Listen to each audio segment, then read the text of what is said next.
Welcome to Harry Cohen's 1840 Canal Basin model and a selection of some photos with thanks to his son Will.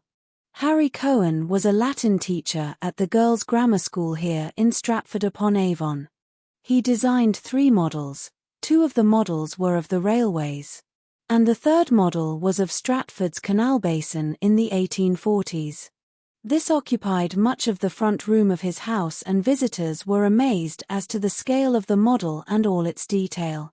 The model is too large and fragile to be displayed in this exhibition, so we would like to show you around the model by way of this short video. As you stroll around the Bancroft Gardens today, can you imagine what it was like all those years ago? Back in medieval times, this area was part of the common land between the town and the river, where farmers would have grazed their livestock. The canal from Birmingham and the industrial north was completed in 1816 and flowed into the basin at Bridgefoot.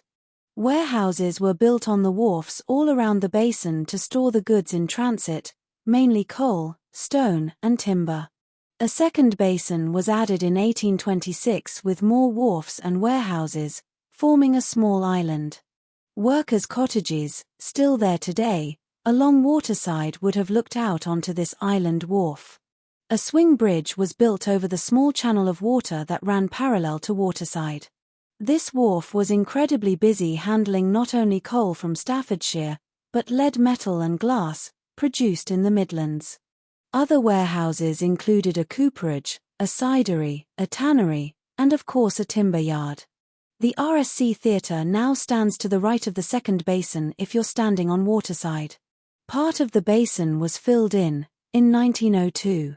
This remained part of the theatre garden landscape until 1930, when it was completely filled in, for health and safety reasons. It had become a very smelly dumping ground for all sorts of rubbish. The Bancroft Garden was re-landscaped in the 1960s, ready for the 400th anniversary of Shakespeare's birthday celebrations. The Navigation Inn, later the Unicorn and now the Pen and Parchment, with its stable block, was a well-situated coaching house. Here travellers stayed before continuing their journey over Clopton Bridge on their way to Banbury, Oxford, and London.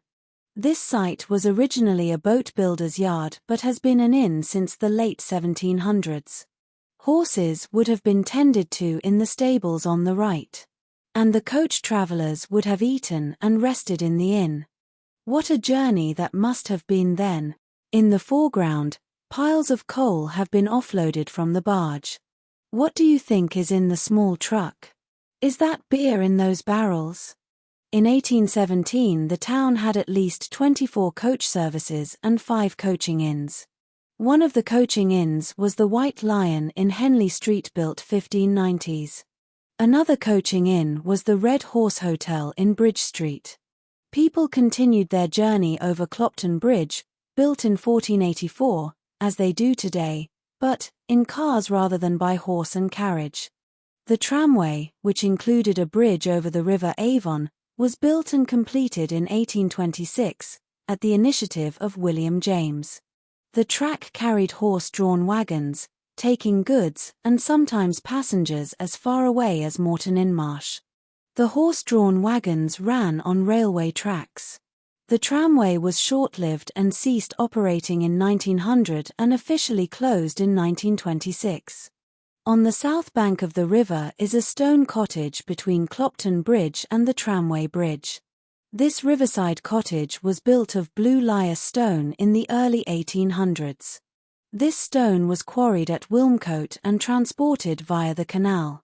This type of limestone was used in buildings as far away as London and was also suitable for processing into cement.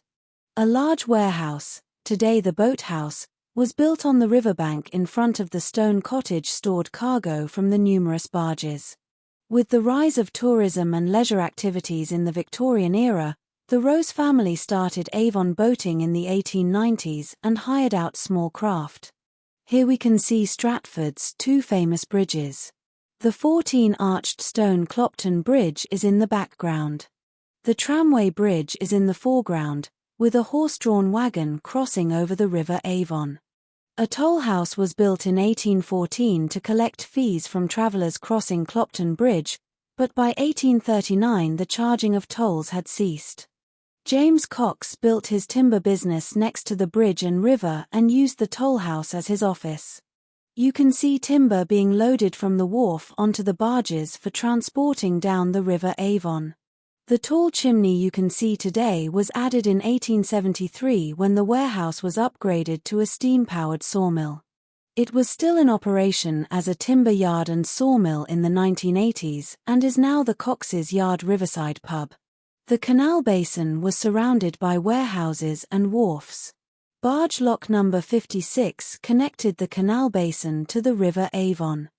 Today, as you stand next to Lock 56 and watch the leisure boats passing through, try to imagine what life was like back in the 1800s. In medieval times, this area, now the Canal Basin, would have been part of the common land with hens, cows, pigs, and sheep. The town's effluent would have flowed down Guild Pits, now Guild Street, in an open sewer, into the River Avon. Waste from the cattle markets in Rother Street, Swine Street, and Sheep Street would have also trickled down into the River Avon. Remember, there were no underground sewers in those days. Not a pretty picture and not a pleasant smell.